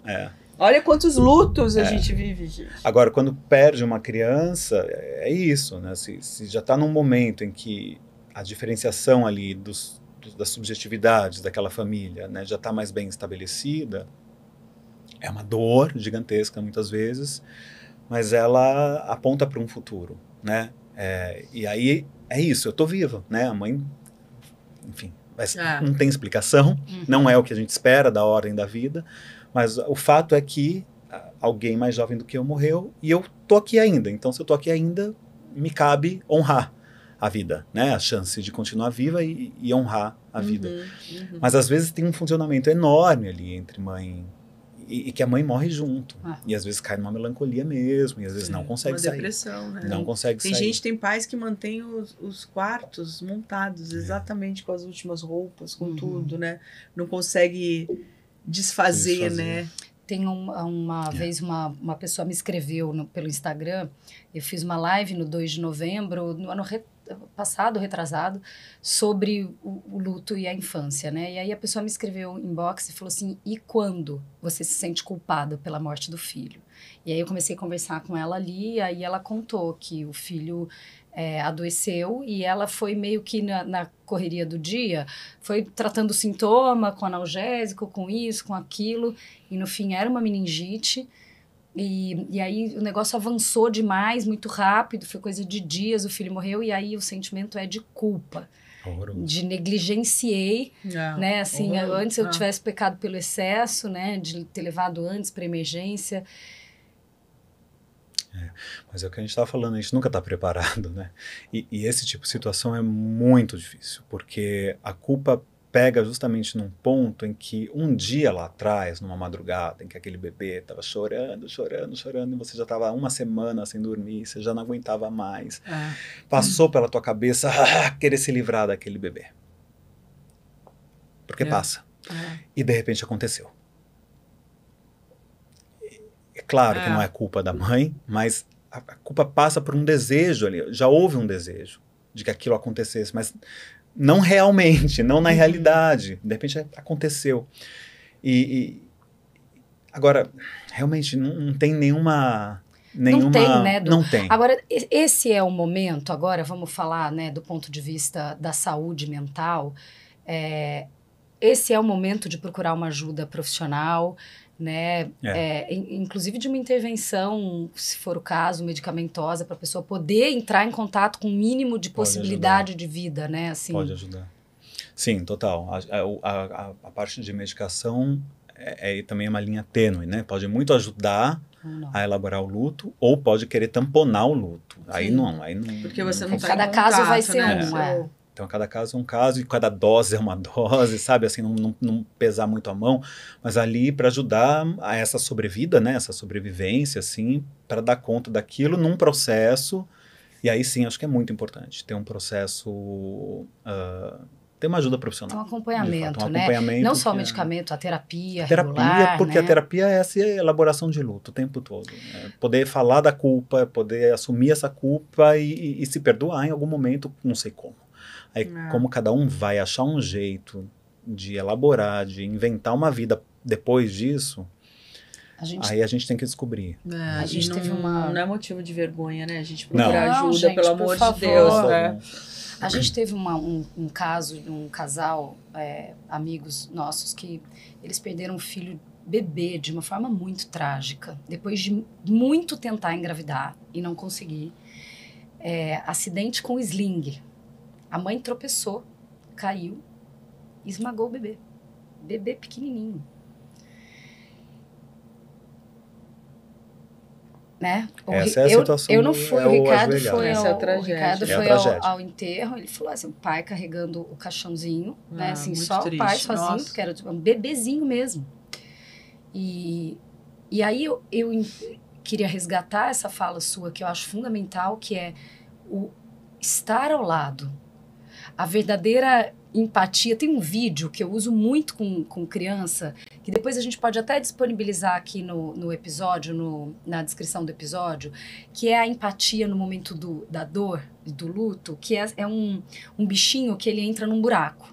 E ele tá triste. Aí vem os bichinhos amigos dele na floresta, e um vai e tenta tirar ele do buraco. O outro vai e tenta tirar ele do buraco. E ele tá triste ali no buraco. Até que vem um e entra dentro do buraco com ele. E senta ao lado dele, e ali ele fica chorando junto com ele. E aí ele levanta e sai do buraco. Porque alguém viu a dor dele e se colocou... Legitimou. E pode sentir, eu estou aqui. Eu sempre repito essa frase. Tá doendo no seu filho? Seja lá o motivo que for. É o galho que quebrou, é a amiga na escola que falou não sei o quê, é isso. Filho, estou aqui para passar por isso com você. Eu não posso aliviar essa dor sua. Eu não preciso piorar. Eu não vou dizer que ela é bobagem, mas eu estou aqui para passar por essa dor ao seu lado. E quando eu estou com dor também, como no caso, né, de um luto familiar, né, em que a mãe também está com dor, eu estou aqui, também estou com dor. Também, tem uma cena daquele filme, sabe aquele filme do Tsunami com a Naomi Watts? Sei. Atriz, nossa, ela e o que filho ela tá com o filho de um lado e o marido do outro. E uma cena que ela e o filho, eles são apoiados em alguma coisa tentando boiar, né, aquele tsunami, e ela diz pro filho, eu tô com medo. O filho fala, mamãe, tô com medo, ela diz, eu também. Mas é um eu também, meio desesperado, porque ela estava no tsunami, né? Mas é um eu também, estamos junto. Sim. Tamo junto. Nossa, isso. E, gente, isso é libertador. É libertador. Eu fui... Outro filme, porque eu acho legal a gente indicar filme, a gente indicar livros, porque eles podem ajudar muito a pessoa que tá nesse momento da dor, do luto, né? Até a gente estava falando isso antes de começar a gravar o episódio, essas datas comemorativas, elas... Tem gente que já começa antes do 2 de novembro a sofrer porque tá chegando o dia de finados. Como se o luto não acompanhasse o ano inteiro, né? Assim, a vida da pessoa que está enlutada, né? Mas aí, agora, no dia de finados, a gente vai falar sobre isso. A gente precisa normalizar. Porque às vezes eu acho que com o passar do tempo, a pessoa meio coloca de lado a dor, né? Aí, finados, você... Vem e resgata. Porque finados, automaticamente, você lembra.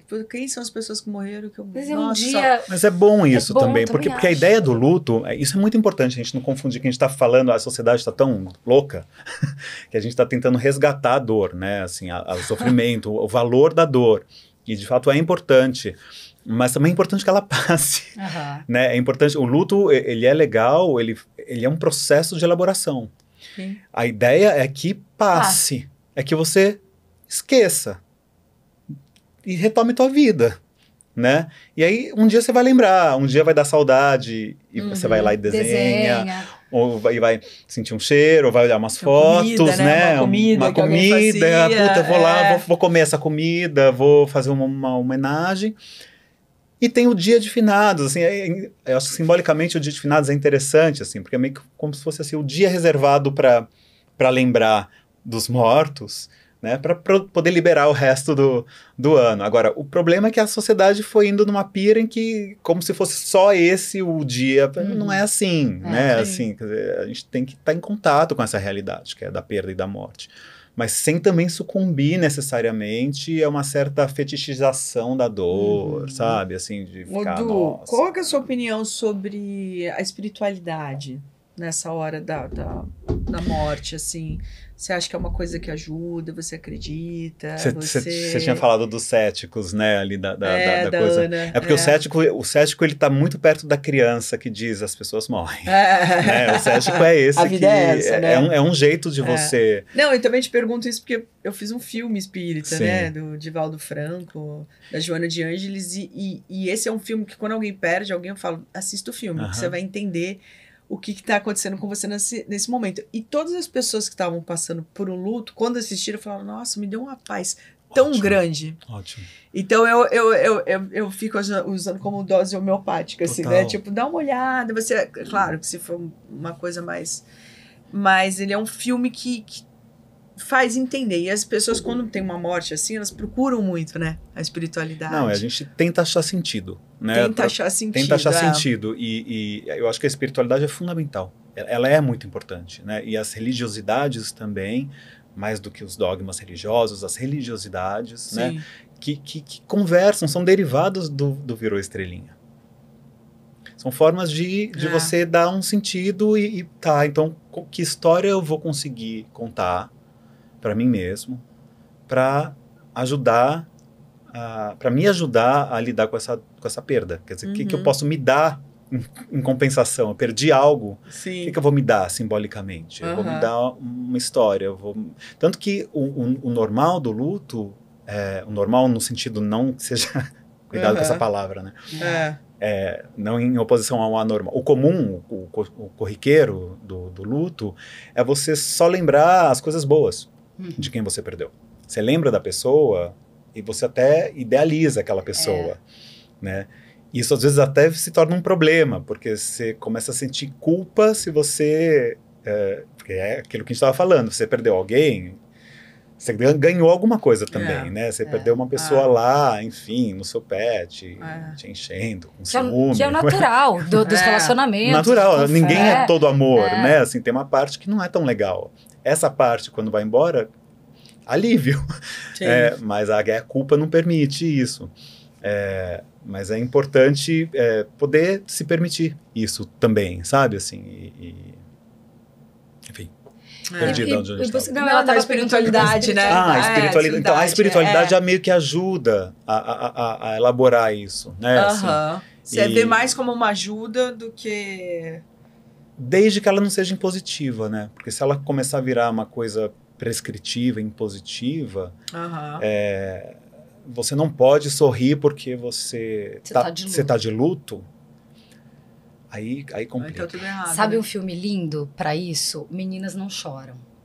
Com a Lelê, a Letícia Braga. Um filme maravilhoso que ela tem Alice câncer. Braga. Letícia Braga. Letícia A Braga. Lelê, ela faz a menina que tem o câncer.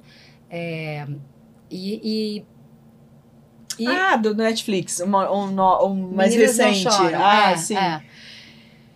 E a forma como a família dela recebe a notícia, a Fernandinha Rodrigues faz, a mãe dela. É incrível esse filme, para olhar para esse lugar. Aí tem a irmã, né? Então, como é que é, assim, esse estar de luto? Então, eu não posso sorrir. E aí, a virada que faz o namorado, que ela acabou de começar a namorar e logo depois ela morre.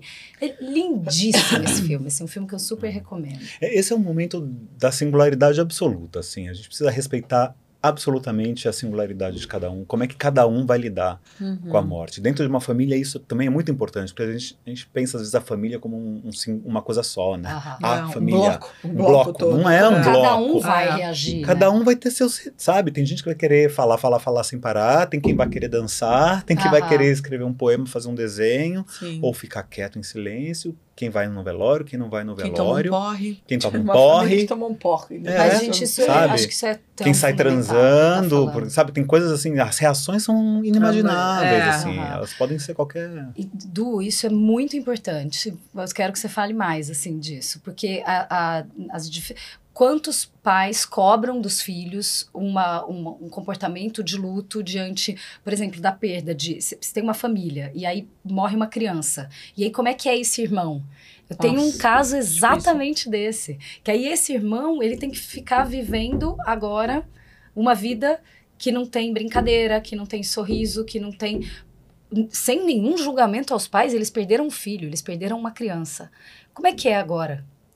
Então, mas aí é isso, né? Um peso, né, para essa criança também, né? Exato. Como cuidar dessa criança no sentido de não torná-la depositária de dores e de frustrações, dores, sabe? Né? Do irmão que perdeu. Ela não vai ocupar, nunca vai poder ocupar o lugar do irmão. E acaba acontecendo muito isso, né? Assim, aquele que ficou vivo se torna também um ser idealizado, como se ele tivesse que... E aí, para a criança que ficou, é pesadíssimo, né? Assim, ela não vai dar conta de ser dois. Ela continua sendo só ela. E às vezes é isso também, a relação entre os irmãos. Esse é um tema super complexo também. Porque tem irmãos que são super parceiros, que se gostam, que se amam, que se curtem. Tem irmãos que se odeiam real. E aí, um deles morre... Pro irmão que ficou, aí vem essa culpa, porque um dia desejou a morte do irmão, e agora aconteceu, porque brigou o tempo todo, e às vezes tá super aliviado de fato, porque não queria mesmo o irmão, mas e aí como lidar com isso dentro do sistema da sociedade, dos nossos valores, e como é que os pais ajudam também, é complicadíssimo, Precisa né? de rede, né? Precisa de rede, não dá pra ficar... nessa hora, gente. Não dá pra achar que vai dar conta, né? É a gente entender que a gente tem uma limitação no lugar do acolhimento, que é tão fundamental, mas será que eu tô pronto para acolher o meu luto primeiro, a história da máscara de oxigênio primeiro em você, depois na criança? Então, não adianta você querer acolher o luto da criança se você não tá em condição. A ajuda, ela pode ser tanto familiar quanto dos amigos e profissional. É fundamental. Não é sinônimo de fraqueza, não é sinônimo de que eu não dei conta de algo que é natural da vida. Não. E no profissional entram as religiosidades também, sabe? Entram os rituais, entra a arte, entra o que funcionar, o que ajudar, tá valendo, sabe? Assim, tá valendo. E quando que é preocupante, assim, do que você fala assim, mais do que, sei lá, um ano nesse luto... Vamos prestar atenção. Como que é? Isso é preocupante. Preocupante é essa coisa.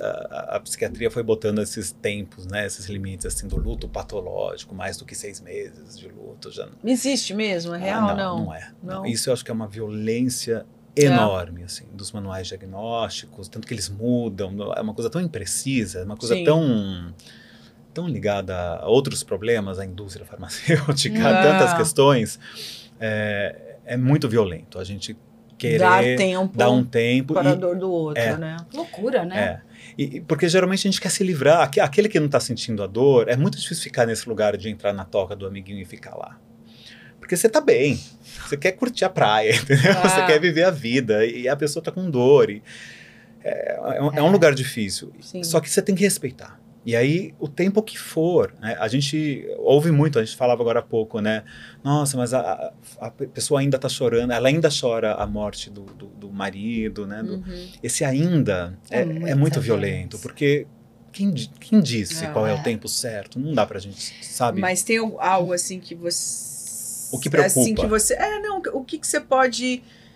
Ou, sei lá, tá um ano ali mal, você fala, será que não é melhor agora procurar uma ajuda ou fazer alguma coisa de atenção para quem tá do lado, entende? Assim, porque também acho que tem gente assistindo que pode ver o que eu posso fazer, né? Porque o luto, ele tem essa primeira fase, que é a fase em que você fecha todas as janelas e portas. Fica no escuro. E fica no escuro, né? Então é o momento em que você corta todo o seu vínculo com o mundo para tentar elaborar aquilo que você está vivendo. E isso é importante, é o que a gente está falando o tempo todo. Isso é normal, é a dor, é a tristeza. Isso tem que acontecer. Agora, se chega um momento em que esse luto ele não está podendo ser trabalhado e aí ele vai se tornando uma melancolia, aí a pessoa vai começar a pessoa que está viva, ela vai começar a morrer junto. É um pouco o abraço do afogado, sabe assim? Ela começa a morrer, e às vezes ela começa a morrer de fato por culpa de ter ficado viva. Sim. Né? Então, você vai perceber. E aí é muito mais uma questão de perceber naquela pessoa, se ela está naquele momento, e é importante que ela fique naquele momento, mas ela está conseguindo minimamente cuidar da vida dela, cuidar daquilo que mantém ela viva, a coisa da sobrevivência que a gente falou, ou não, ou ela está realmente morrendo, ela está abrindo mão da própria vida, ela pode perder o emprego, ela está perdendo todos os laços, ela parou de comer, ela vai perdendo totalmente o contato com a vida. Sim. Aí é preocupante. Né? Aí sim vale uma intervenção. É muito mais isso, é muito mais a qualidade daquele momento, sabe? Do que o tempo que tá lá. É pegar na mão e vamos no médico. Vamos no médico, vamos cuidar, vamos olhar, porque é isso. Você tá, às vezes, acabado. Uma vez que eu terminei um relacionamento, que eu fiquei, assim, destruído, né? Mas eu conseguia, entre uma respirada e outra, atender meus pacientes, eu conseguia... eu brinco com trabalhar.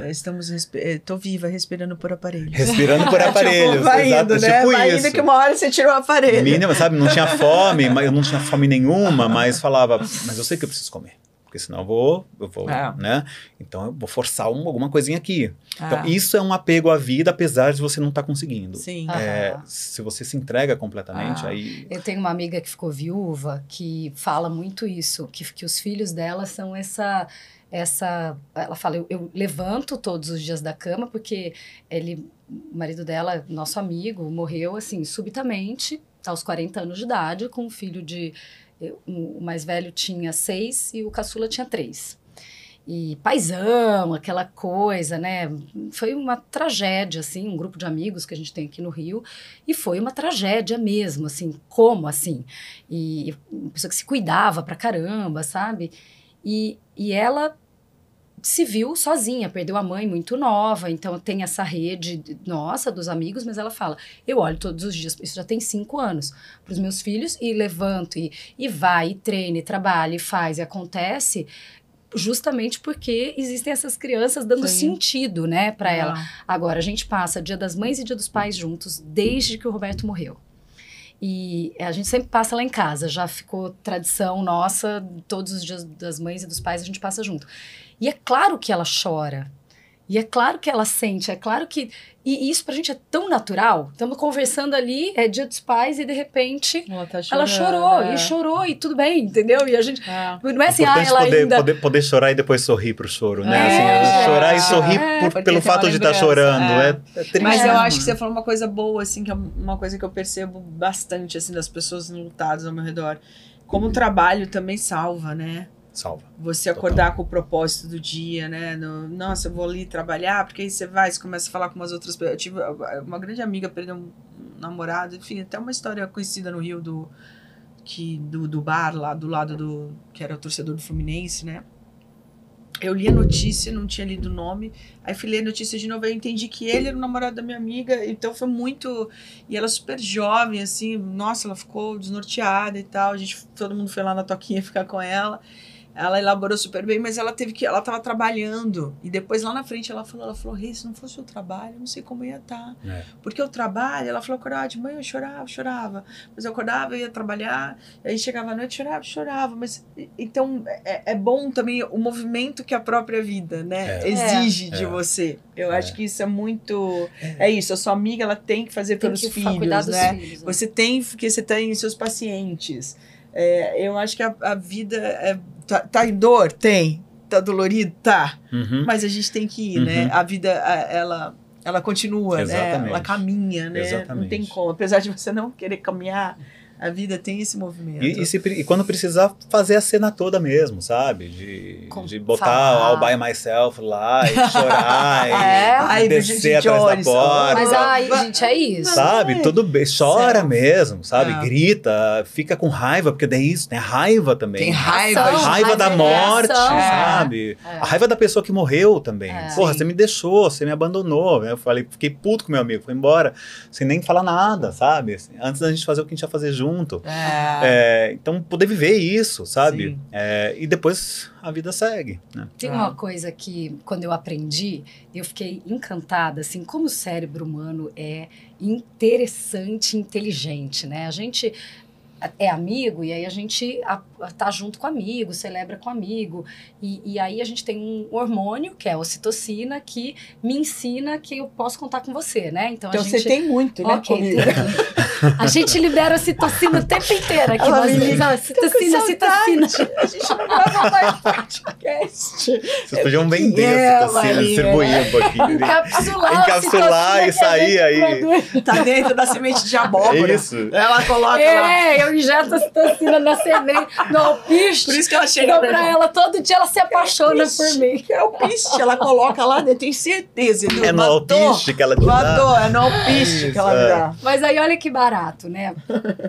A gente tem uma estrutura no cérebro, que é a hipófise, que produz esse hormônio e libera esse hormônio. Então, quando a gente tá conectada, a gente se diverte junto. Então, como que a gente ficou amigo, né? A gente aprendeu um dia lá que a gente se dava bem, que a gente ria junto, que a gente... Então, isso faz com que te ligo no dia seguinte, vamos fazer outro programa, outra coisa.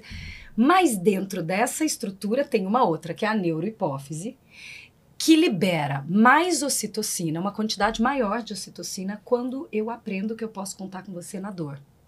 Olha. Ou seja, a gente se conecta e gera vínculos entre pares na dor muito mais do que na alegria. Então, quem são os amigos que a gente aprende que de fato seguem sendo os nossos amigos, né? As pessoas que a gente pode contar na hora da dor. Isso eu acho um mecanismo inteligentíssimo para a gente olhar e, de fato, não precisar precisar para saber quem é a minha rede, né? Com quem que eu posso contar, porque o luto vai acontecer, né? Vai. E aí você estava falando, né? Qual é o hormônio que você dá para uma mulher em trabalho de parto que está com dificuldade? Ocitocina, né? Então, para ajudar justamente naquele momento que já é um primeiro luto, porque o parto é um luto. Ela precisa disso. Tem um luto da gravidez, mas para eu poder encontrar com meu filho, eu vou ter que abrir mão dele. Abrir mão do barrigão. Sabe? Ele não vai mais poder ser parte de mim. E a única forma de eu poder... né? Du, a gente teve aqui no Rio uma tragédia muito, muito impactante que aconteceu no mês de julho agora, que foi a morte de uma criança muito trágica, uma criança de 5 anos que prendeu o cabelinho na jacuzzi. Mas tem vários casos. Tem vários casos. Parecidíssimos com esse. Não só esse específico, né? A tragédia ali foi que essa criança morreu na frente de várias outras, né? Morreu na frente do irmão e na frente de várias outras crianças. Não perceberam, assim, foi meio... E o pai, médico, tentou salvar os adultos todos ali na casa, que estavam viajando, os amigos, né? E aí, eu achei uma coisa muito legal, porque essa criança estudava numa escola onde eu dou sempre palestras ali para os pais e para as crianças, para os professores. E a escola se uniu para levar uma fala sobre luto para todas as crianças que se envolveram nesse episódio e para os pais, né? Então, acho que o que eu aprendo com uma situação dessa, né? A gente não pode tornar a morte um tabu. Mais do que ela já é. A escola falou? Precisamos falar sobre isso, naturalizar a conversa sobre a morte, né?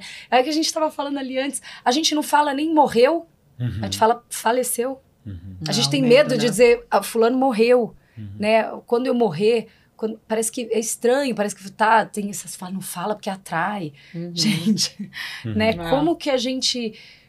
Porque imagina, uma tragédia dessa, o que você diz para um pai que é médico e tentou salvar a filha do... Nada. É daquelas situações, não de novo, tem palavra. de ajoelhar ao lado e ficar quieto, porque é uma tragédia. Mas o termo tragédia é muito bom para isso. A tragédia grega mesmo. Ideia da tragédia. A ideia da tragédia. Ali é uma ruptura. Alguém foi lá e cortou.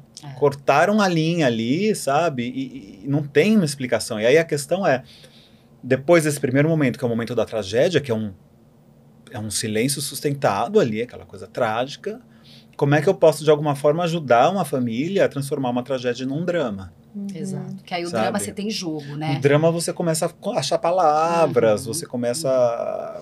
Eu estava vendo um episódio do House, porque tem uma cena, enfim, específica, eu estava estudando, e aí... House, a série do médico? Do médico.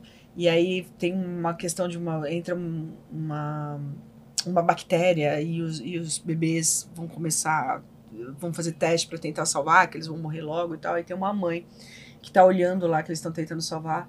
Aí ela fala, nossa, daqui a pouco eu vou me separar. Aí o médico, oi, não entendi. Aí ela falou, porque a maioria das pessoas, os casais que vivem tragédias, eles não conseguem ficar juntos.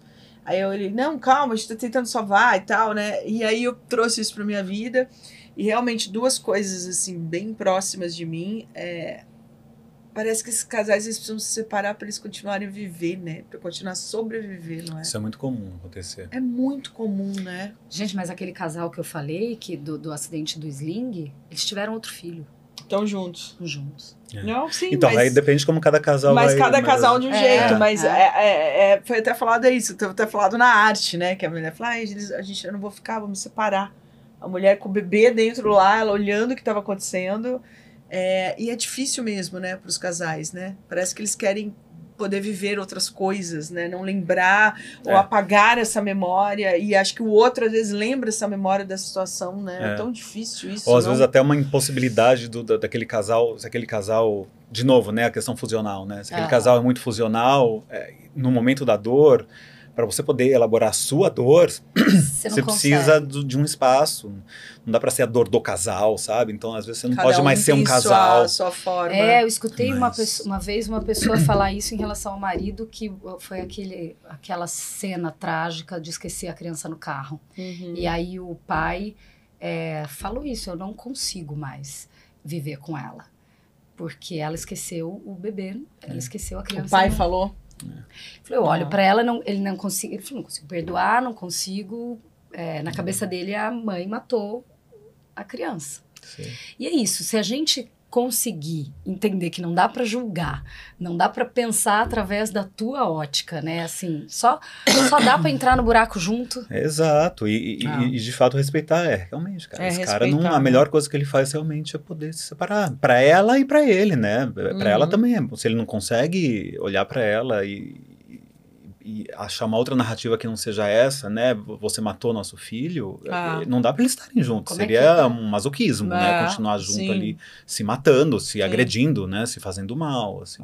Então, às vezes, a separação é a melhor saída. É a melhor saída, né? De viver, né? Do tempo, da urgência, né? E é muito louco, porque a gente entra numa lógica bastante violenta de falar assim, poxa, esse cara já não pode imaginar o sofrimento que essa mulher tá, a dor dessa mulher que esqueceu o bebê no carro e que empatia, então, mas quem somos nós Para botar numa régua. Outros. E quem somos nós na dor, né? Quem somos nós o Freud falava que a alma mora no buraco do molar, né? Porque quando passa uma dor de dente, para você perder total sua capacidade de empatia, não é assim? Você tá doente, gente, quando você tá mal, você não consegue, você não sabe, nem se interessar por uma enfim, um filme, nada, né? Você só lá, precisa cuidar daquela dor.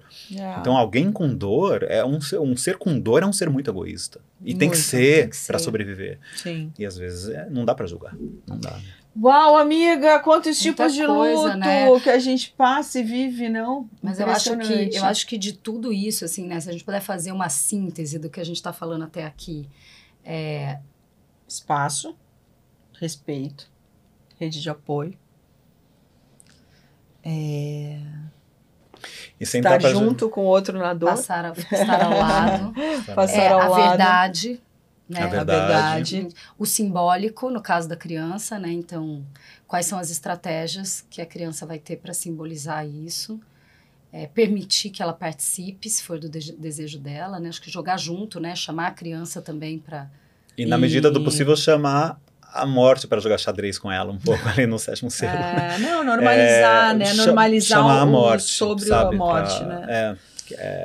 Na medida do possível, porque isso não é natural, isso é alguma coisa, é um artifício mesmo. Aí filmes, então é o artifício, né? Filmes, a arte. Livros, a Ana Cláudia, maravilhosa também, muito bom. Livros. Eu me lembrei de um livro também ótimo da Marina Guzmão, que é uma psicóloga incrível, que se chama... que é sobre a saudade, é o nascimento da saudade. Eu vou colocar aqui na descrição do episódio, ela conta como que nasce a saudade. Então, o amor que se apaixona pela tristeza, e a tristeza e o amor se casam e tem um filho que se chama Saudade. E aí é muito legal, assim, porque é uma história boa de ler com a criança, de contar para a criança, e tem atividades, tem propostas, né, ali para fazer. A gente falar sobre, né, elaborar chamar falar, na xixa, né? Falar, vamos botar isso aqui em cima da mesa. Aproveitar, né, as situações ali, né? E olhar para outras culturas também. Hoje em dia está muito legal tá muito em voga a cultura dos povos originários, né? Assim, na literatura, poder ler o Krenak, ele escreve muito sobre, porque são outras formas de você lidar com a morte, que não somos nós ocidentais, né? Mas que existem, compartilham o mundo com a gente, assim, e conseguem ritualizar. Naturalizar no sentido de... Não significa não. Naturalizar não é não sofrer. Naturalizar é sofrer naturalmente. É mostrar que faz parte, né? E poder achar um sentido... um sentido bonito para a perda, para a morte. Tem muitas histórias boas na África. As tribos africanas que olham para a morte também. Né, de um jeito muito legal. É isso, a gente tira o budismo também, nossa, tem muito. Os livros do Maurício de Souza, as historinhas espíritas do Maurício, porque o Maurício de Souza é espírita, né, e aí ele tem ali com as histórias do Allan Kardec, vários quadrinhos muito legais. O Violetas na Janela para criança. Tem várias historinhas boas. Essas histórias ajudam muito, né? Ajudam. Elaborar. Ajudam. Puxa! São as estrelinhas. Que bom, Edu! Que bom. Que papo bom! O tema é difícil, mas o papo foi bom. A gente foi elaborando, né? Quantos lutos, né, existentes na nossa vida, no decorrer da vida, e que às vezes a gente não dá conta. Todo mundo passa ali pelo seu, não necessariamente a morte em si, né? São períodos, mortes em fases da vida, em ciclos da vida. Du, então antes da gente se despedir, deixa sua rede social, seu contato, até porque de repente as pessoas querem continuar esse assunto, falar com você por lá. Rede social tem duas, porque como, né, sou esse cara meio multitask. Então tem @du_de_são_thiago ou @eduardo.st.martins, que é a mais séria. E, enfim... super convidados para também seguir. Olha! Que é isso? Sério? Pode isso? Pode uma caneca dessa? Que maravilha! Linda, obrigado, gente. Pô, tá vendo? Obrigado. Obrigada a você, Edu, por ter vindo. Não se esqueçam de se inscrever no canal, de compartilhar esse episódio, levar esse conteúdo para as pessoas que você entende que querem se beneficiar desse conteúdo. Deixa a sua história aqui, deixa a sua pergunta aqui, que a gente segue conversando, né, amiga? É isso aí. Parabéns. Beijo, gente. Obrigada, Parabéns, Edu. Obrigada, Edu. E até breve. Beijo! Beijo.